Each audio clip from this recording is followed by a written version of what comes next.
டெல்லியில் போராட்டத்தில் ஈடுபட்டு வரும் தமிழக விவசாயிகளுக்கு ஆதரவாக தமிழகத்தின் பல்வேறு பகுதிகளில் இன்றும் விவசாயிகள் போராட்டத்தில் ஈடுபட்டனர். கடலூரில் மாவட்ட ஆட்சியர் அலுவலகம் முன்பு விவசாயிகள் அரை நிர்வாண போராட்டத்தை மேற்கொண்டனர். மேலும் மண்டியிட்டும் தலைகீழாக நின்றும் தங்களது ஆதரவை தெரிவித்தனர். டெல்லியில் போராட்டம் நடத்தி வரும் விவசாயிகளுக்கு ஆதரவாக விவசாயிகள் முழக்கங்களை எழுப்பினர்.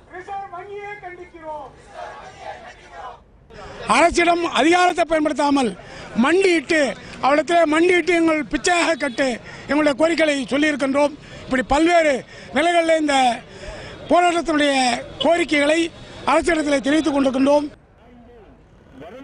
டெல்லியில் போராட்டம் நடத்தி வரும் தமிழக விவசாயிகளுக்கு ஆதரவு தெரிவித்தும் வறட்சியால் பாதிக்கப்பட்டிருக்கும் வாய்மொழி குத்தகை விவசாயிகளுக்கு உரிய நிவாரணம் வழங்க வலியுறுத்தி நாகர்கோவிலில் விவசாயிகள் ஆர்ப்பாட்டத்தில் ஈடுபட்டனர். மாவட்ட ஆட்சியர் அலுவலகம் முன்பாக நடந்த போராட்டத்தில் ஏராளமான விவசாயிகள் கலந்து கொண்டனர். வாய்மொழி உத்தரவு விளைவாக குத்தகை செய்கிறார்கள். அவர்களுக்கு உரிய நிவாரணங்கள் கிடைப்பதில்லை.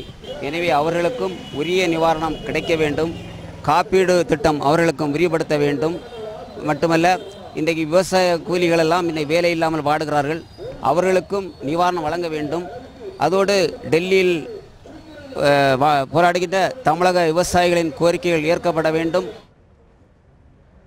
டெல்லியில் போராட்டம் நடத்தி வரும் விவசாயிகளுக்கு ஆதரவு தெரிவித்து நாமக்கல் மாவட்டம் ராசிபுரத்தில் தமிழ்நாடு கல் இயக்க ஒருங்கிணைப்பாளர் நல்லசாமி தலைமையில் விவசாயிகள் ஆர்ப்பாட்டத்தில் ஈடுபட்டனர்.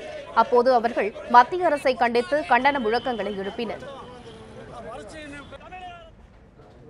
சம்பள கமிஷன் பரிந்துரையை நடைமுறைப்படுத்துவதைப் போல மத்திய அரசுகள் விவசாய கமிஷன் பரிந்துரையையும் ஏற்று நடைமுறைப்படுத்துவதே விவசாயிகளுடைய பிரச்சனைகளுக்கும் தற்கொலைக்கும் நிரந்தர தீர்வு.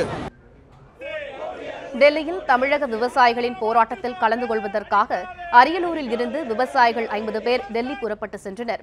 ரயில் மூலம் டெல்லி புறப்பட்ட அவர்கள் அங்கு நடந்து வரும் போராட்டத்தில் கலந்து கொண்டு முழு ஆதரவு அளிக்க உள்ளதாக கூறினர்.